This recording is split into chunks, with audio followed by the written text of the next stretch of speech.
Alegrai-vos sempre no Senhor. Repito, alegrai-vos, o Senhor está próximo. Terceiro domingo do tempo do Advento, hoje é 15 de dezembro, dia de São Valeriano. A igreja também hoje reserva essa data para fazer, no terceiro domingo do Advento, nas celebrações das Santas Missas, a bênção da imagem do menino Jesus, que depois é usada no presépio, colocada no presépio.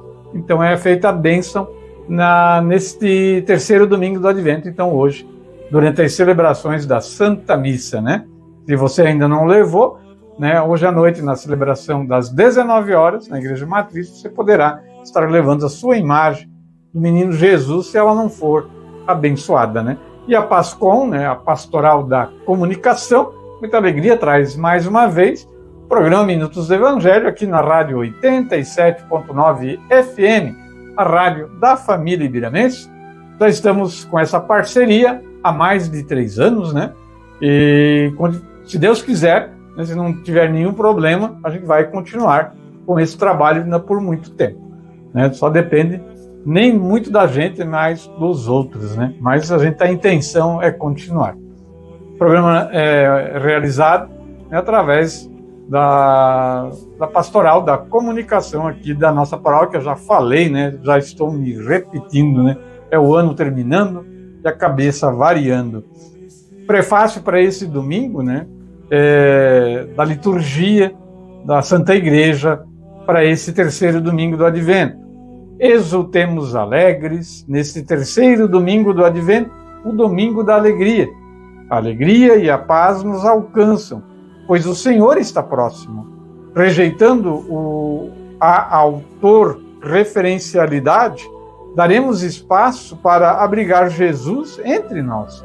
Somos convidados a acolher a mensagem de esperança e compromisso que João Batista nos traz.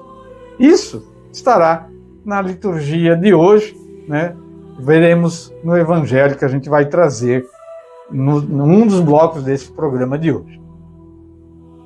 O Papa Francisco, no mês de dezembro, ele pede para que todo católico reze, pelos peregrinos da esperança. Rezemos com o Papa Francisco. Rezemos para que esse jubileu nos reforce na fé, ajudando-nos a reconhecer Cristo ressuscitado no meio das nossas vidas e nos transforme em peregrinos da esperança cristã. Então, 2025, o ano do jubileu, haverá muitas atividades aqui na nossa diocese e com certeza aqui na nossa paróquia também, Tivemos a Assembleia Paroquial nesta última terça-feira. Padre Rafael já nos adiantou algumas coisas, que haverá de acontecer no ano de 2025 aqui na nossa paróquia, Haverá aí missionários, haverá um trabalho de recadastramento ou cadastramento, enfim, umas visitas nas casas, um questionário para preencher, enfim, muita coisa para a gente tentar nos aproximar como igreja um dos outros, nos tornando uma grande família. E o programa Minutos do Evangelho deste terceiro domingo do Advento vem com seus quadros já tradicionais, Logo a seguir, o Momento com Maria, nós vamos falar da devoção a Nossa Senhora de Guadalupe. Foi essa semana, o dia de Nossa Senhora de Guadalupe, a padroeira da América Latina, a padroeira principal. Vamos falar um pouquinho dela hoje. Trazemos também os santos da Santa Igreja desta última semana. Vamos estar com o Evangelho de São Lucas, um versículo do Evangelho de hoje. Ele virá com a pá na mão, vai limpar sua eira e recolher o trigo no celeiro, mas a palha ele a queimará no fogo que não se apaga. Versículo 17 do Evangelho de hoje. Quem disse isso? Vejamos no Evangelho, vocês vão ver o autor desta frase. O quadro com a palavra é a igreja.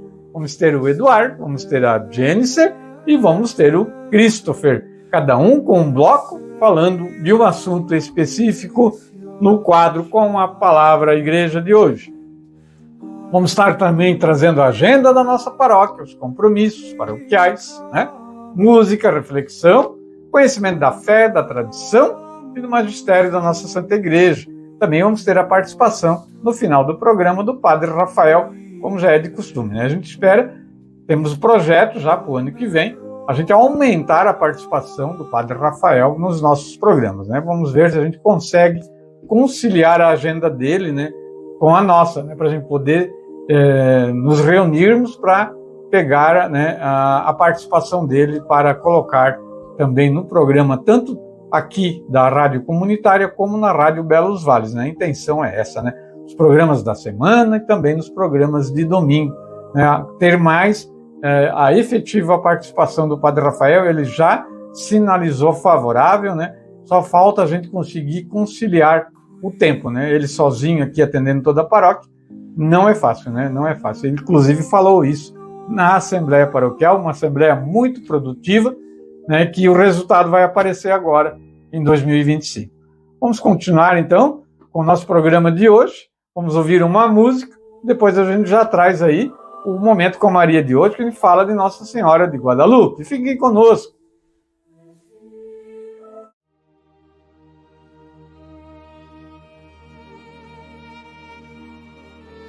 Um Momento com Maria. Muita alegria, a gente vem trazer novamente mais uma devoção à Santíssima Virgem Maria, de inúmeras tantas que a gente já tem trazido aí durante esses 2 anos do programa Minutos do Evangelho, sempre com o quadro Momento com Maria, com uma devoção diferente, né, à Nossa Senhora. São tantas e tantas devoções, mas todas têm uma coisa em comum. Remetem à Mãe do Salvador, Maria Santíssima. E hoje não é diferente, a gente vem falar de uma devoção à Nossa Senhora, que é dia 12 de dezembro, Nossa Senhora de Guadalupe, a padroeira da América Latina. Num sábado do ano de 1531, a Virgem Santíssima apareceu a um indígena que de seu lugarejo caminhava para a cidade do México, a fim de participar da catequese e da Santa Missa, enquanto estava na colina de Tepeyac, perto da capital. Esse índio convertido chamava-se Juan Diego, canonizado pelo Papa João Paulo II em 2002. Então, Nossa Senhora disse a Juan Diego que ele fosse até o bispo, ele pedisse que naquele lugar fosse construído um santuário para a honra e glória de Deus. O bispo local, usando de prudência, pediu um sinal da Virgem ao indígena, que somente na terceira aparição foi concedido. Isso ocorreu quando Juan Diego buscava um sacerdote para o tio doente. Escute, meu filho, não há nada o que temer. Não fique preocupado nem assustado. Não tema esta doença, nem outro qualquer dissabor ou aflição. Não estou eu aqui a seu lado, eu sou a sua mãe dadivosa. Acaso não o escolhi para mim e o tomei aos meus cuidados? Que deseja mais do que isso? Não permita que nada o aflija nem o perturbe. Quanto à doença de seu tio, ela não é mortal. Eu lhe peço, acredite agora mesmo, porque ele já está curado. Filho querido, essas rosas são um sinal que você vai levar ao bispo.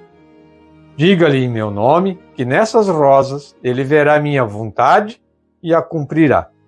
Você é meu embaixador e merece a minha confiança.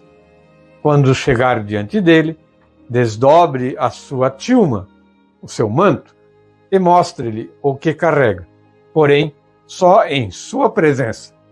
Diga-lhe tudo o que viu e ouviu, nada omita. O prelado viu não somente as rosas, mas o milagre da imagem de Nossa Senhora de Guadalupe, pintada prodigiosamente no manto do humilde indígena. Ele levou o manto com a imagem da Santíssima Virgem para a capela e ali, em meio às lágrimas, pediu perdão a Nossa Senhora. Era o dia 12 de dezembro de 1531 e isso aconteceu com o bispo. Uma linda confirmação deu-se quando Juan Diego fora visitar o seu tio, que sadio narrou. Eu também a vi. Ela veio a esta casa e falou a mim. Disse-me também que desejava a construção de um templo na colina de Tepeyac. e que sua imagem seria chamada de Santa Maria de Guadalupe, embora não tenha explicado o porquê. Diante de tudo isso, muitos se converteram e o santuário foi construído. O grande milagre de Nossa Senhora de Guadalupe é a sua própria imagem. O tecido feito de cacto não dura mais do que 20 anos, e esse já existe há mais de 4 séculos e meio. Durante 16 anos, a tela esteve totalmente desprotegida, sendo que a imagem nunca foi retocada, e até hoje, os peritos em pintura e química não encontraram na tela nenhum sinal de corrupção. Com a invenção e a ampliação da fotografia, descobriu-se que, assim como a figura das pessoas com as quais falamos se reflete em nossos olhos, da mesma forma a figura de Juan Diego, do referido bispo e do intérprete, se refletiu e ficou gravada nos olhos do quadro de Nossa Senhora. Cientistas americanos chegaram à conclusão de que essas 3 figuras estampadas nos olhos de Nossa Senhora não são pinturas, mas imagens gravadas nos olhos de uma pessoa viva. Declarou o Papa Bento XIV em 1754. Nela tudo é milagroso. Uma imagem que provém de flores colhidas num terreno totalmente estéril, no qual só se podem crescer espinheiros. Uma imagem estampada numa tela tão rala que através dela pode-se enxergar o povo e a nave da igreja. Deus não agiu assim com nenhuma outra nação. Coroada em 1875, durante o pontificado de Leão XIII, Nossa Senhora de Guadalupe foi declarada padroeira de toda a América pelo Papa Pio XII, no dia 12 de outubro de 1945. A Basílica, construída em 1976, reúne todos os anos milhões de peregrinos. No Santuário de Nossa Senhora de Guadalupe, os devotos demonstram o amor e a fé pela santa. O manto Timaltli de Juan Diego está preservado no santuário. No dia 27 de janeiro de 1979, durante sua viagem apostólica ao México, o Papa São João Paulo II visitou o Santuário de Nossa Senhora de Guadalupe e consagrou a Mãe Santíssima em toda a América Latina, da qual a Virgem de Guadalupe é a padroeira. Encerramos então o quadro Momento com Maria de hoje, onde falamos um pouquinho, da devoção a Nossa Senhora de Guadalupe, padroeira da América Latina. Ó Maria, concebida sem pecado, rogai por nós que recorremos a vós. São Miguel Arcanjo, defendei-nos no combate. Nossa Senhora de Guadalupe, rogai por nós.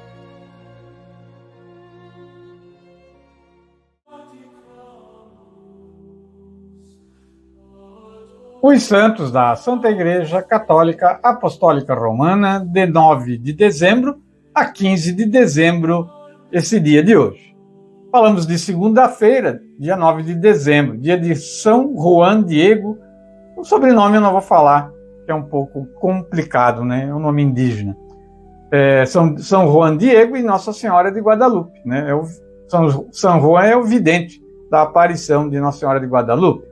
São Juan Diego nasceu em 1474 em Cuautitlán, no México. Antes de ser batizado, tinha o nome de Cuauhtlatoatzin. Recebeu o nome de Juan Diego, pois o hábito dos missionários era dar o nome de João a todos os batizados. De origem pobre, o Juan pertencia à mais baixa casta do Império Azteca. Reconhecido como um homem piedoso e de intensa espiritualidade, era amigo de oração e concentrado na meditação dos mistérios religiosos. Andava descalço e vestia nas manhãs frias uma roupa de tecido grosso, de fibra de cactos, como um manto, chamado tilma ou ayate, como todos de sua classe social. Ficou viúvo em 1529, após a morte da esposa. Ele ficou doente e acabou não suportando. Foi então morar com seu tio, diminuindo a distância da igreja para 9 milhas.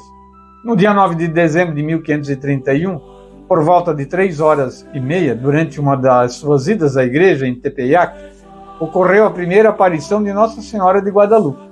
O local hoje é chamado de Capela do Cerrinho, onde a Virgem Maria o chamou em sua língua nativa, Nahuatl, dizendo: Joãozinho, João Dieguito, o mais humilde de meus filhos, meu filho caçula, meu queridinho.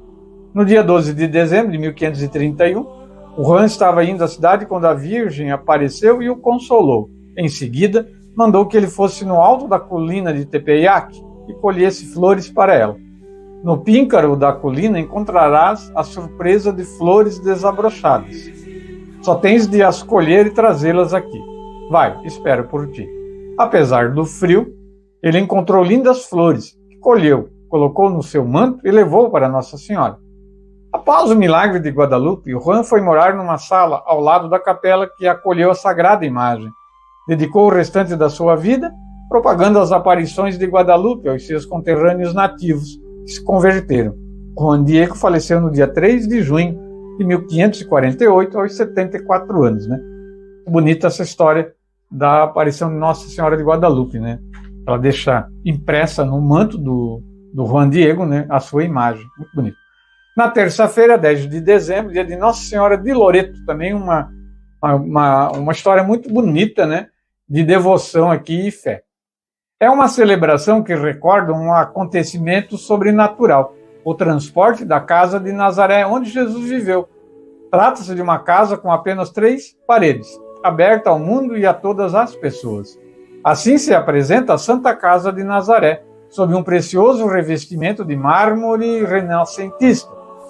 Segundo a tradição, ela foi transportada por ministério angélico em uma rua pública em Loreto. Esta casa terrena, onde a Virgem Maria recebeu o anúncio do anjo Gabriel e viveu com Jesus e José, é testemunho do evento mais importante da história, a encarnação.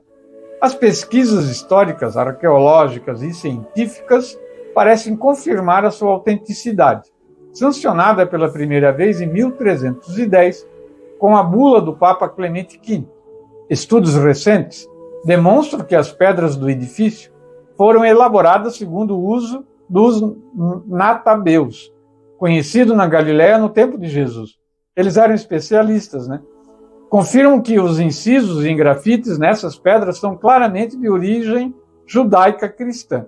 Além disso, que a argamassa utilizada é desconhecida na construção de edifícios na região italiana das Marcas, onde está, Além do mais, 5 cruzes em tecido, pertencente provavelmente aos cruzados, e alguns restos de um ovo de avestruz, símbolo do mistério da encarnação, foram encontradas entre os tijolos da construção da Santa Casa, cujo perímetro corresponde perfeitamente com a dimensão dos alicerces que permaneceram em Nazaré.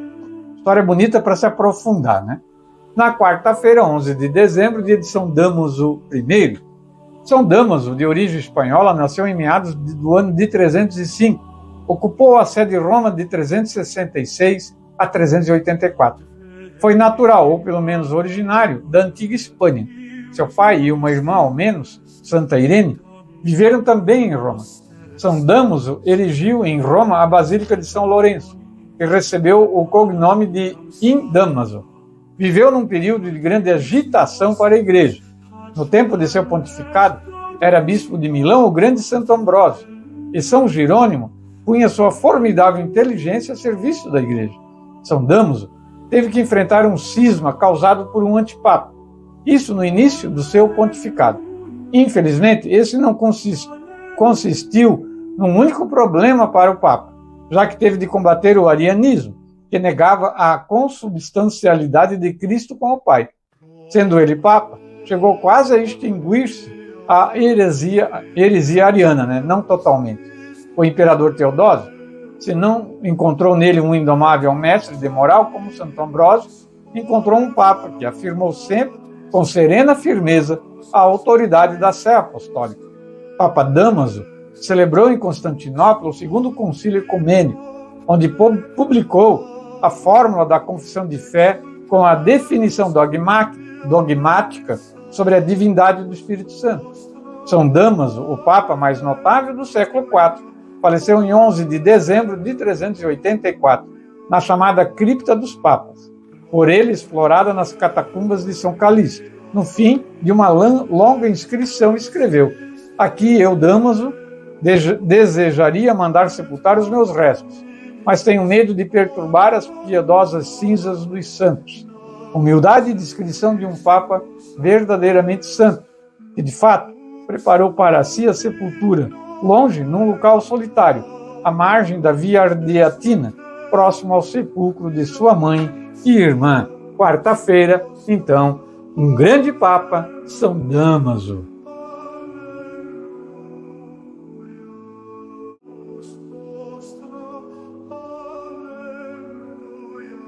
Dia 12 de dezembro, quinta-feira, dia de Nossa Senhora de Guadalupe, a padroeira da América Latina.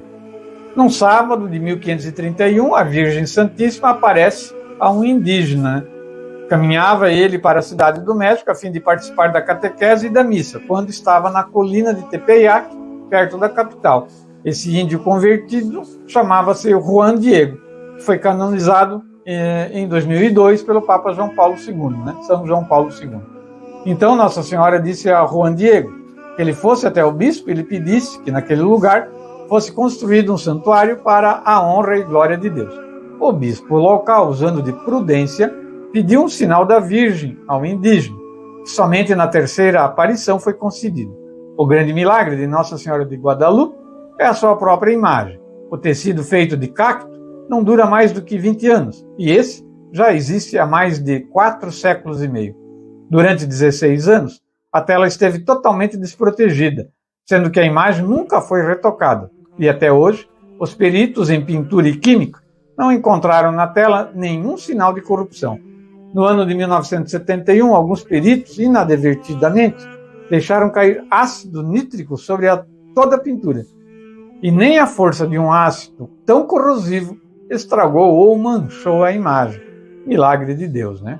Sexta-feira, 13 de dezembro, dia de Santa Luzia, protetora dos olhos. Santa Luzia nasceu em Siracusa, na Itália, no final do século III.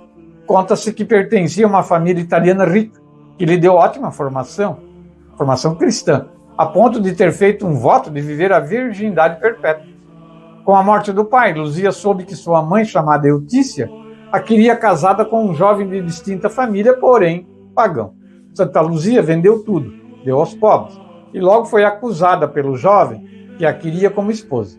Não querendo oferecer sacrifício aos falsos deuses, nem quebrar o seu santo voto, ela teve que enfrentar as autoridades perseguidoras.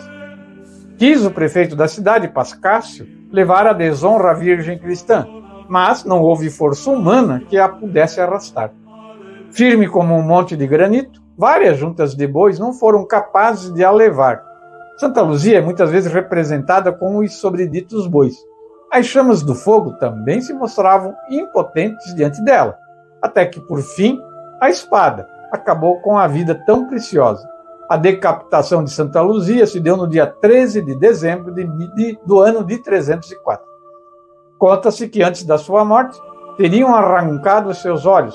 Fato ou não, Santa Luzia é reconhecida pela vida que levou até as últimas consequências, pois assim testemunhou diante dos acusadores: adoro um só Deus, Deus verdadeiro, e a ele prometi amor, fidelidade. Mas deve ter fundamento essa história dos olhos, porque ela é a protetora das vistas, né? Sábado, dia 14 de dezembro, São João da Cruz. João de Yepes, seu nome de batismo, nasceu em Fontiveros, na Espanha, em 1542. Seus pais, o Gonçalo e Catarina, eram pobres tecelões. Órfão de pai, sua mãe teve de passar por dificuldades para sustentar os 3 filhos, Francisco, João e Luís, sendo que este último morreu quando ainda era criança. São João da Cruz mostrou-se inclinado para os estudos. Sendo assim, a mãe o enviou para o colégio dos doutrinos, dos doutrinários, né? Uma coisa assim. Em 1551, os padres jesuítas fundaram um colégio em Medina, centro comercial de Castela.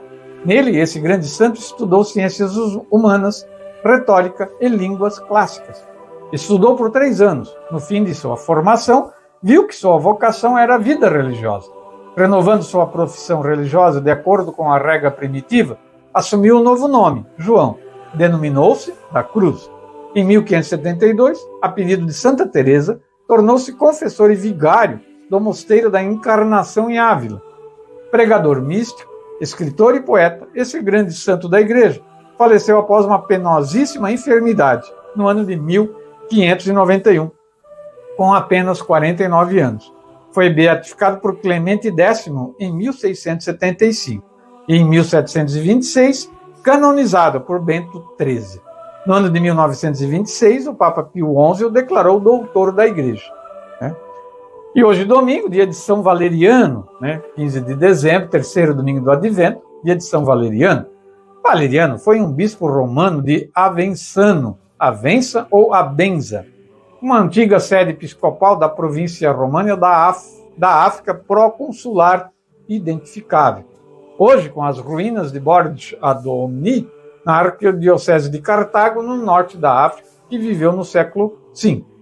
Na lista de bispos desta diocese, ele é o segundo da lista depois de Fortunato.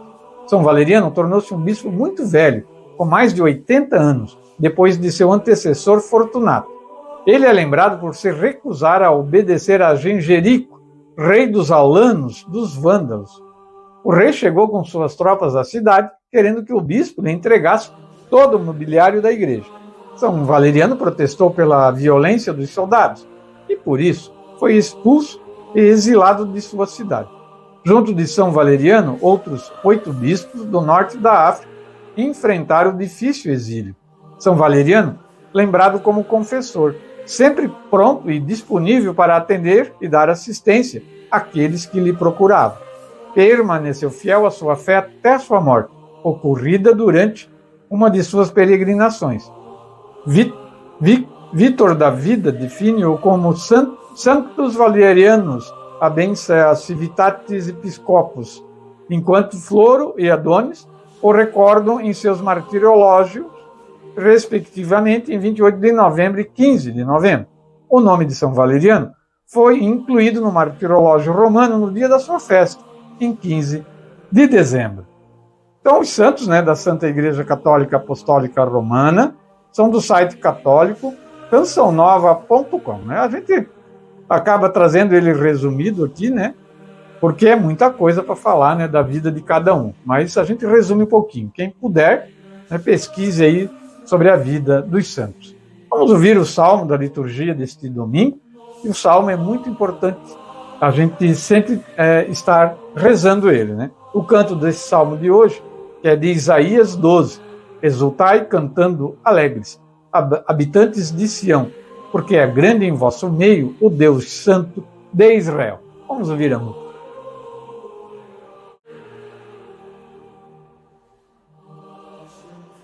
O Espírito do Senhor sobre mim fez a sua unção, enviou-me aos empobrecidos a fazer feliz proclamação. Evangelho deste terceiro domingo do Advento, a liturgia nos traz Lucas, no capítulo 3, versos 10 a 18. O Senhor esteja conosco, Ele está no meio de nós. Proclamação do Santo Evangelho de nosso Senhor Jesus Cristo, narrado por São Lucas. Glória a vós, Senhor. Naquele tempo, as multidões interrogavam-no, dizendo: que devemos, pois, nós fazer? Respondendo, dizia-lhes: o que tem 2 túnicas, dê uma ao que não tem, e o que tem que comer, faça o mesmo. Foram também publicanos para serem batizados, e disseram-lhe: Mestre, que devemos nós fazer? Ele respondeu-lhes: não exijais nada além do que vos está fixado. Interrogavam-no também os soldados, dizendo: e nós, que faremos? Ele disse-lhes: não façais violência a ninguém, nem denuncieis falsamente, e contentai-vos com o vosso soldo. Estando o povo na expectativa e pensando todos nos seus corações que talvez João fosse o Cristo, João respondeu, dizendo a todos: eu, na verdade, batizo-vos em água, mas virá um mais forte do que eu, a quem eu não sou digno de desatar a correia dos sapatos. Ele vos batizará no Espírito Santo e no fogo. Tomará na sua mão a pá, limpará a sua eira e recolherá o trigo no seu celeiro. Mas a palha queimá-la-á num fogo inextinguível. E pregava muitas outras coisas ao povo, instruindo-o. Palavra da salvação. Glória a vós, Senhor. Que o Santo Evangelho perdoe os nossos pecados e oriente a nossa vida. Pelo sinal da Santa Cruz, livrai-nos Deus nosso Senhor de nossos inimigos. Em nome do Pai, do Filho e do Espírito Santo. Amém.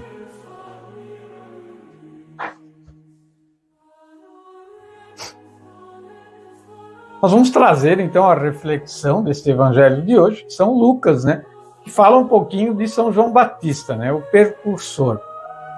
As multidões percebiam que João não era um pregador comum. Ele trazia uma exigência clara, propunha uma reviravolta nas atitudes pessoais e nos relacionamentos. Era portador da boa notícia de Deus. Estava a serviço do Messias, que ele anunciava próximo. Dispostas a mudar de vida, várias categorias de pessoas se apresentam a João e lhe perguntam o que devemos fazer. João adequava sua resposta conforme a situação ou profissão da pessoa, o povo em geral, cobradores de impostos, soldados, etc. E lhes recomendava praticar a justiça, isto é, realizar as obras de modo justo, honesto e agradável a Deus. Ao ser interrogado se era o Messias, responde com firmeza que não. O Messias viria em breve e haveria de batizar com o Espírito Santo e fogo, com o fogo purificador e com o Espírito da vida. E essa reflexão é do Dia a Dia com o Evangelho, da editora Paulus. Agora a gente faz a ligação do Evangelho com o catecismo da nossa Santa Igreja, o catecismo da nossa doutrina. Vamos ver um trechinho que fala do batismo de Jesus no parágrafo 535. O início da vida pública de Jesus, ele se dá com o seu batismo feito por João, lá no Rio Jordão. João pregava um batismo de penitência, em ordem à remissão dos pecados. Uma multidão de pecadores, publicanos e soldados, fariseus e saduceus, prostitutas, vinham ter com ele para que os batizasse. Então aparece Jesus. O batista hesita, Jesus insiste e recebe o batismo. Então, o Espírito Santo, sob a forma de uma pomba, desce sobre Jesus. E uma voz do céu proclama: "Este é o meu Filho muito amado." Tal foi a manifestação, a epifania de Jesus como Messias de Israel e Filho de Deus naquele momento. Parágrafo 2447. As obras de misericórdia, que a gente escutou no Evangelho de hoje, são as ações caridosas, pelas quais vamos em ajuda do nosso próximo, nas suas necessidades corporais e espirituais. Instruir, aconselhar, consolar, confortar são obras de misericórdias espirituais, como perdoar e suportar as coisas com paciência. As obras de misericórdia corporais consiste, nomeadamente, em dar de comer a quem tem fome, albergar quem não tem teto, vestir os nus, visitar os doentes, os presos, sepultar os mortos. Entre estes gestos, a esmola dada aos pobres é um dos principais testemunhos da caridade fraterna e também uma prática da justiça que agrada a Deus. Quem tem 2 túnicas, reparta com quem não tem nenhuma, e quem tem mantimentos, faça o mesmo. Está lá, no Evangelho de hoje. Dai antes de esmola do que possuís, e tudo para vós ficará limpo. Se um irmão ou uma irmã estiverem nus e precisarem do alimento cotidiano, e um de vós lhe disser: "Ide em paz, tratai de vos aquecer e de matar a fome", mas não lhes der o que é necessário para o corpo, de que lhes aproveitará essas palavras? Parágrafo 696, a gente termina daí. O fogo, que fala, Jesus, São João fala nesse evangelho de hoje do fogo, Vamos lá. Enquanto a água significava o nascimento e a fecundidade da vida dada no Espírito Santo, o fogo simboliza a energia transformadora dos atos do Espírito Santo.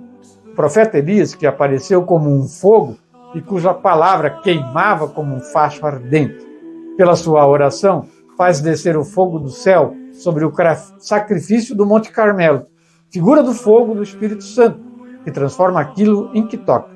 João Batista, que irá à frente do Senhor com o espírito e a força de Elias, anuncia Cristo como aquele que há de batizar no Espírito Santo e no fogo. Está no Evangelho de hoje. Aquele Espírito do qual Jesus dirá: eu vim lançar fogo sobre a terra e só quero que ele se tenha ateado. É sob a forma de línguas, uma espécie de línguas de fogo, que o Espírito Santo repousa sobre os discípulos na manhã de Pentecostes e os enche de si. A tradição espiritual reiterará esse simbolismo do fogo como uma das mais expressivas da ação do Espírito Santo. Não apagueis o Espírito. É o fogo que deve nos queimar e nos fazer levar adiante o Evangelho de Jesus, a exemplo do que fez João Batista.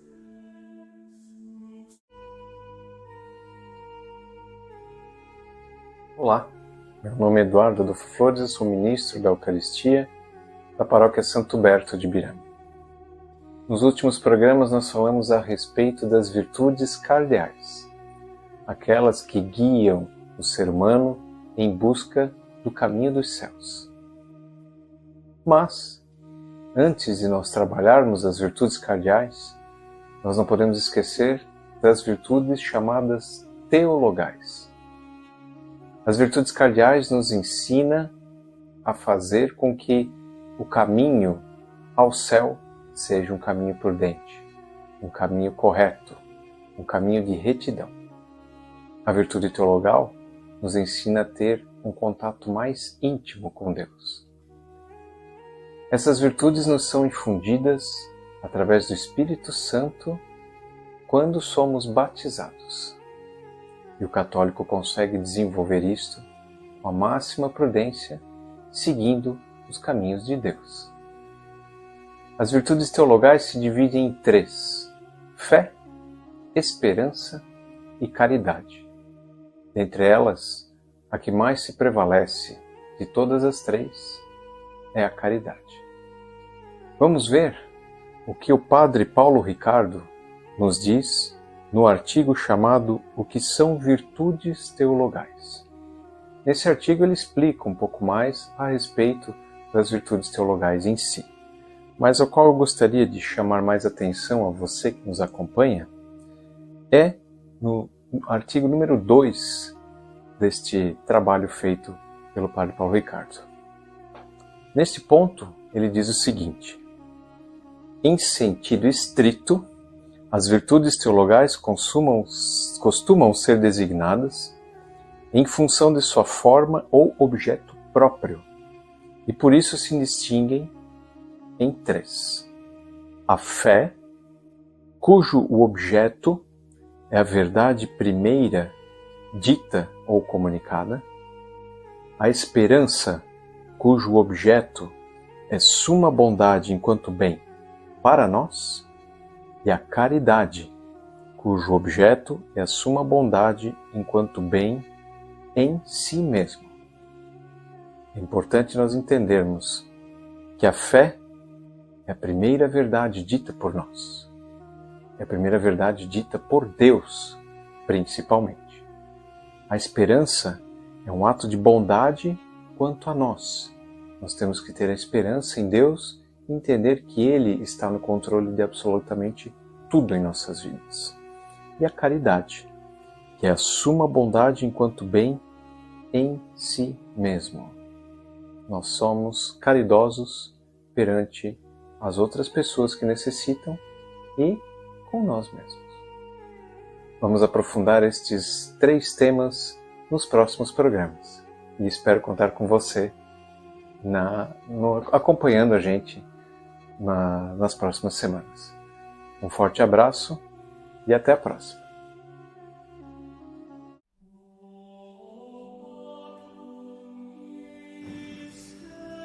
Salve Maria, para você, jovem de todas as idades. Sabe aquele clima de expectativa e preparação que sentimos de vez em quando? Bem, é exatamente disso que o Advento se trata. É o tempo em que nos preparamos para a chegada de um evento superior ao especial, o Natal, que é quando celebramos o nascimento de Jesus. E o que significa esperar e se preparar? Para nós, jovens, o Advento é uma oportunidade de reflexão sobre o quanto estamos abertos a Deus. O Advento dura cerca de 4 semanas, começando no domingo mais próximo do dia 30 de novembro e vai até a véspera do Natal. A espera do Advento não é uma espera passiva, como quando a gente fica esperando que as coisas simplesmente aconteçam. É uma espera ativa, que nos convida a agir, nos preparar para a nossa vida, para viver com propósito, mais amor e mais fé. Se você parar para pensar, a vida da gente é cheia de momentos de esperança, de busca por algo a mais, mas o Advento é diferente, porque ele nos lembra que no fundo estamos esperando por algo que vai transformar nossas vidas. Santo Agostinho, um grande pensador da Igreja, nos lembrou da importância deste tempo de espera com sua perspectiva sobre a esperança. A esperança tem 2 filhas lindas, a indignação e a coragem. A indignação nos ensina a não aceitar as coisas como estão, a coragem a mudá-las.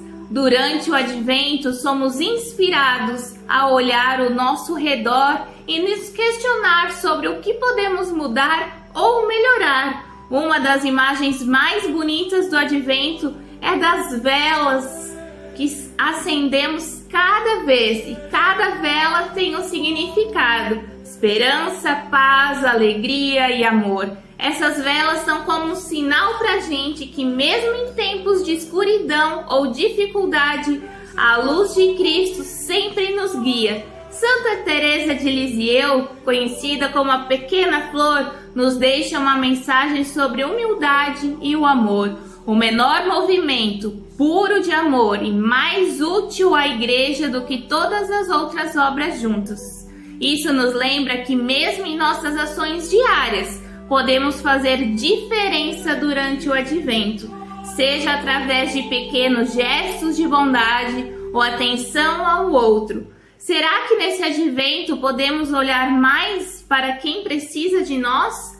Podemos ser uma atitude simples como ajudar alguém, ouvir um amigo ou até estender a mão a quem está em uma dificuldade.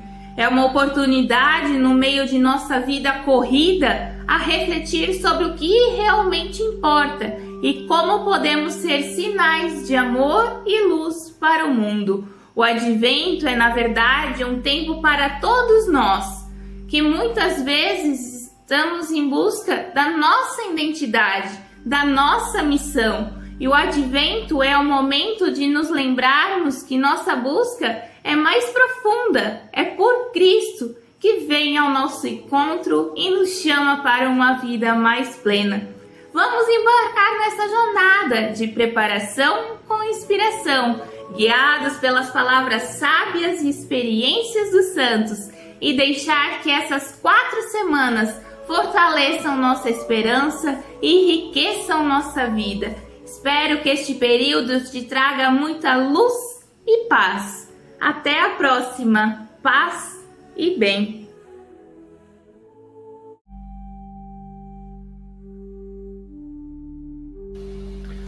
Olá a todos, eu me chamo Christopher, eu sou ministro extraordinário da Eucaristia aqui na Matriz Santo Humberto e venho como catequista dar continuidade a este quadro maravilhoso Professium Fidei, que vem do latim profissão de fé. Bom, finalizamos o 4º artigo que diz: padeceu sob Pôncio Pilatos, foi crucificado, morto e sepultado. Ora, vimos a importância disso tudo, né? O padecimento, a crucificação, a sepultura, a morte. Mas vamos refletir a importância disso tudo para nós, né? É muito fácil a gente analisar as coisas sobre o contexto da Escritura e como aconteceu na época, mas a gente muitas vezes deixa de refletir sobre a paixão de Cristo, no que isso de fato influencia nas nossas vidas, né? Bom, já sabemos que Ele pagou o nosso resgate, que éramos reféns de Satanás, e esse resgate foi pago por uma morte muito dolorosa, né?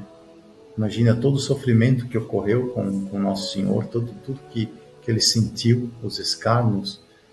Teria que ser algo infinitamente dolorido, algo infinitamente grandioso para pagar um pecado infinito, uma ofensa infinita a Deus Pai. Então Ele se doou para a morte. Então, isso não foi só para toda a humanidade que estava em pecado a partir de Adão, mas Ele já pensou em todas as gerações dos judeus da época, o povo que pecou até a plenitude dos tempos, mas todas as gerações que vieram depois, inclusive nós e os nossos futuros descendentes, os nossos pecados que cometemos e que possivelmente iremos cometer. Por tudo isso, Nosso Senhor se doou na cruz, numa morte extremamente humilhante e dolorosa, para nos salvar de todos os pecados que toda a humanidade cometeu e ainda vai cometer. Por tudo isso, ele se entregou à morte como oferenda, como cordeiro imolado. E Ele nos traz um exemplo de, em primeiro lugar, paciência, caridade, humildade, obediência e desapego de si mesmo.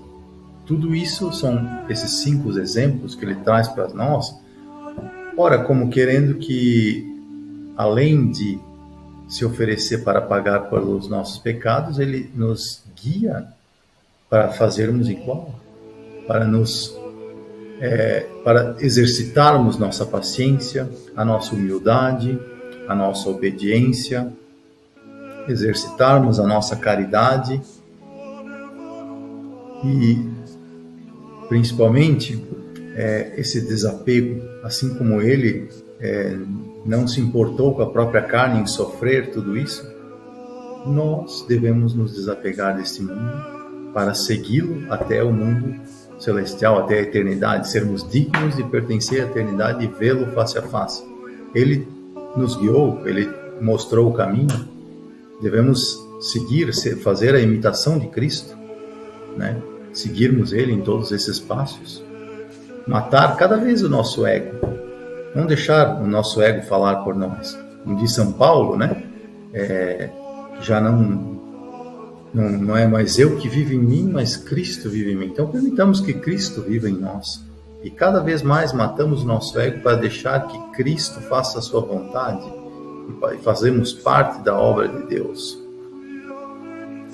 Então, a morte de Cristo é algo que deve ser meditado por todo cristão todo dia.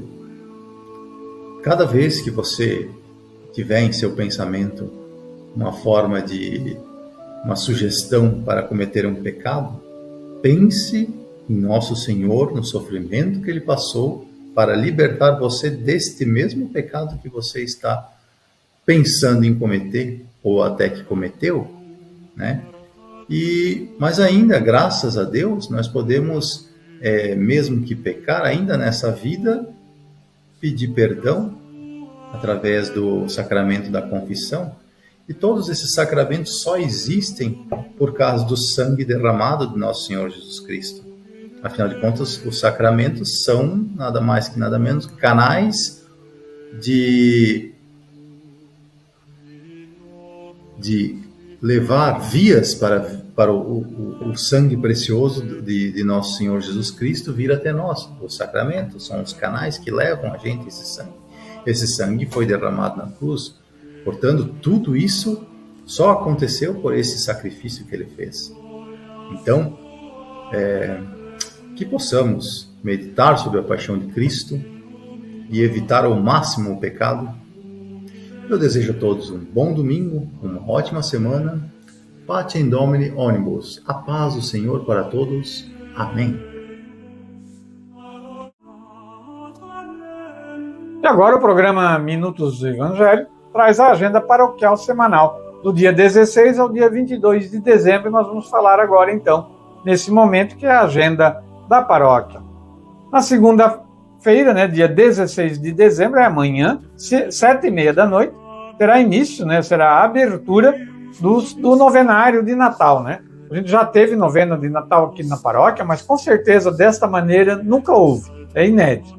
E não perca, então, amanhã, primeiro dia, 7h30 da noite, na Igreja Matriz Santo Berto. Daí terá na terça, na quarta, na quinta, né? Na sexta, sábado, domingo, e vai até o dia 24 de dezembro, né? A novena de Natal. Na terça-feira, dia 17 de dezembro, às 18h45, 15 para as 7, teremos o Terço dos Homens, né? Vai abrir a novena, e depois do Terço dos Homens, lá na Igreja Matriz, haverá a novena, que é o segundo dia. 7h30 por aí, né? Na quarta-feira, também, né? A novena, na quinta também, sempre às 19h30 durante a semana, né? Aí no sábado, 21 de dezembro, às 4h30 da manhã, acontece a última missa da Aurora, missa Rorate, 4h30 da manhã, então, na Igreja Matriz. No sábado, 21 de dezembro, 5 da tarde, haverá missa na comunidade da Nossa Senhora Aparecida do Caminho do Meio. 5 da tarde, missa na Igreja Nossa Senhora Aparecida do Caminho do Meio, né? Aí no sábado, 19 horas, é o sexto dia da novena de Natal na Igreja Matriz, né? Domingo, 8 da manhã, 22 de dezembro, é o quarto domingo do Advento, a missa dominical na Igreja Matriz Santo Berto. E às 10 horas, missa na Igreja São Gabriel do Rafael Alto, domingo 22 de dezembro.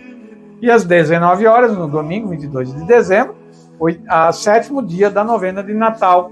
Então deixamos o convite. Lembrando que hoje ainda, né, 7 da noite, temos a Santa Missa aqui na Igreja Matriz Santo Berto, né? Então a novena de Natal, ela vai do dia 16 a 24 de dezembro na Igreja Matriz, durante a semana sempre 7h30 da noite, finais de semana 7 da noite.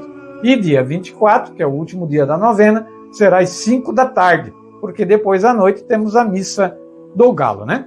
E ainda está, né, valendo a promoção, 3 anos do programa Minutos do Evangelho, né? A gente tem o kit religioso, né, que vai ser sorteado. No próximo domingo a gente vai divulgar o resultado, né? Está ali no Facebook e no Instagram da paróquia um folder para você participar. Procure lá, veja como faz, participe. A gente vai ter o maior prazer de entregar esse kit religioso para 5 pessoas, 2 no Instagram e 3 no Facebook. Dízimo. Falar do dízimo. Dízimo é a expressão da nossa gratidão a Deus manifestada na oferta de uma parcela de nossos bens. Dízimo é sacrifício, pois exige a renúncia de algo que conquistamos com o nosso trabalho. Dízimo é comunhão, aproxima-nos de Deus e dos irmãos e faz com que não falte o pão na mesa dos menos favorecidos. Menino Jesus, fazei de nós um dizimista consciente, alegre e generoso. E agora, ano que vem, que é o ano do jubileu, né, o ano 2025, haverá um trabalho também aqui na paróquia sobre o dízimo, né? O Padre Rafael pretende fazer a formação da pastoral do dízimo e trabalhar esse importante meio de sustento da igreja, né? Muito bem, programa Minutos do Evangelho, a gente chega ao fim, né? Domingo que vem a gente vai fazer o último programa de 2024 e a gente volta no dia 12 de janeiro, aqui aos domingos, né? O programa Minutos do Evangelho, o primeiro de 2025. A gente está programando para fazer no dia 12 de janeiro, já deixamos o registro, né? E lembrando também que em janeiro, né, a paróquia não terá o padre, né? O padre estará de férias, né? E a secretaria paroquial também em recesso, né? Programa Minutos do Evangelho, segunda a sexta-feira, aqui na nossa rádio comunitária, ao meio-dia, com reprise às 7 da noite. E aos domingos, ao meio-dia, programa com quase 2 horas de oração. Encerramos o programa de hoje com a oração ao santo desse dia. Ó Santo Bispo, que demonstrastes valentia, coragem e desapego, mesmo com larga idade, cuidai dos nossos familiares mais idosos e das suas fraquezas. Pelas tuas virtudes, conduza-nos ao encontro com Cristo de modo fiel e feliz. Livrai-nos do medo da morte e da entrega total. São Valeriano, rogai por nós. Só lembrando, o programa Minutos do Evangelho também está na Rádio Belos Vales, a 89.9 FM, também de segunda a sexta-feira, às 6 horas da manhã. Eu não falei da coroa do Advento no início do programa, e a gente tem ela hoje aqui acesa com 3 velas já, a verde, a vermelha e a roxa. No próximo domingo é a última vela, é a branca, que a gente acende, então, nas igrejas, em casa, quem tiver, enfim. É um momento muito importante ter a coroa do Advento nesse período que nós estamos vivendo, que antecede o nascimento de nosso Senhor Jesus Cristo. Ficamos com a bênção do Padre Rafael agora, nesse momento. Não esqueça, amanhã, meio-dia, estaremos de volta aqui na 87.9 FM, a rádio da família ibiramense, com final de domingo a todos, uma semana com as graças de Deus. Olá, meu povo amado, venho me dirigir a vocês nesses lindos tempos de preparação para o Natal. Teremos a novena de Natal em nossa matriz a partir do dia 16 de dezembro. A novena de Natal é um momento muito especial de preparação para o nascimento do nosso Senhor Jesus Cristo. Grande festa, não somente no calendário, mas que precisa ser vivida no coração de cada um de nós, trazida para cada família, para cada local de trabalho. A novena começa no dia 16 de dezembro, nos dias de semana às 19h30, sábados e domingos às 19 horas. Todos os dias será sorteada a imagem do menino Jesus, linda, que visitará os lares e retornará no dia seguinte para visitar a próxima família. E também algo bem legal é que no dia 24, aquele que ganhar o sorteio ficará com a imagem para sempre. Lembrando que no dia 24 a novena é mais cedo, é às 5 da tarde, porque à noite teremos às 20 horas na matriz a Santa Missa do Galo, a missa da noite de Natal.